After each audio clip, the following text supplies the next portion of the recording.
এক ধরনের ইসলাম ফুবিয়া কাজ করছে। ইসলামী দল আলিমুল উলামা এক ধরনের এলার্জি আছে সরকারের।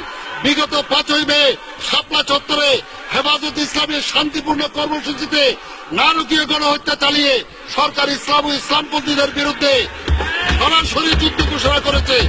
ইতিহাসের এক নির্মম নিষ্ঠুরতম কালো রাত ছিল এই বছরের 5ই মে দিবাগত রাত।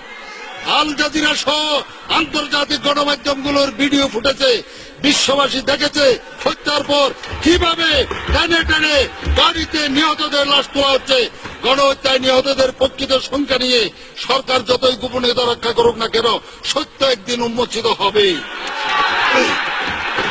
দেশের মানুষ জানতে চায় 13 দফা দাবি দিয়ে হেফাজত ইসলাম এমন কি অপরাধ করেছিল যে সরকার এত সহনশীল হয়ে তাদের শান্তিপূর্ণ কর্মসূচির উপরে নৃশংস অভিযান পরিচালনা করলো।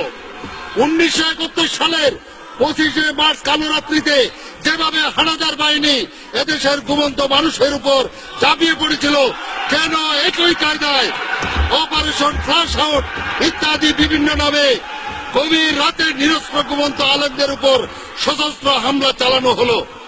কেন অভিযান চলাকালীন বিদ্যুৎ সরবরাহ বন্ধ করে যুদ্ধ ঘোষণার মতো ব্ল্যাকআউট করা হলো? মহানবী সাল্লাল্লাহু আলাইহি ওয়াসাল্লামকে অবমাননাকারী ব্লগারদের নেতৃত্বে শাহবাগে তথাকথিত গণরক্ষা আন্দোলন মঞ্চের আয়োজকরা সরকারের অনুমতি ছাড়া মাসের পর মাস রাজধানীর একটি গুরুত্বপূর্ণ এলাকায় অবস্থানের মাধ্যমে অবরুদ্ধ করে রাখে। সরকার তাদের বাধা না দিয়ে উল্টো নিরাপত্তা দিয়েছে।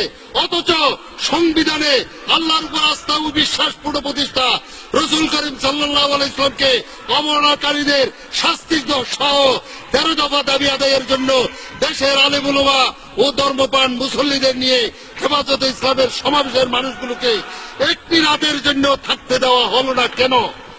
সরাসরি সম্প্রচাররত দিগন্ত টিভি ও ইসলামিক টিভির সম্প্রচার বন্ধ করা হলো কেন? কেন হেফাজত নেতাদের উপর চাপ সৃষ্টি করে হতাহতদের প্রকৃত তথ্য প্রকাশ করতে দেওয়া হচ্ছে না?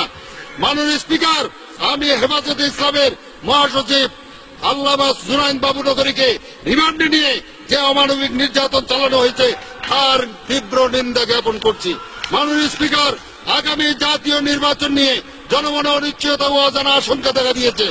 বাংলাদেশের স্বীকৃত ও গ্রহণযোগ্য তত্ত্বাবধায়ক সরকার ব্যবস্থাকে আদালতের মাধ্যমে বাতিল করে বর্তমান সরকার এই মহাসংকটের জন্ম দিয়েছে।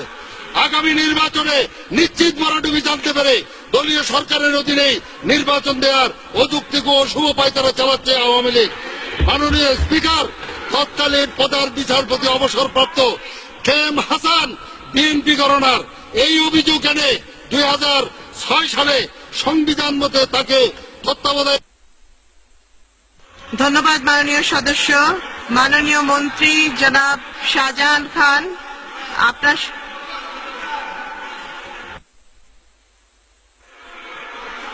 ওনার সময় শেষ হয়েছে। মাননীয় সদস্য, আপনি 1 মিনিটের মধ্যে শেষ করুন।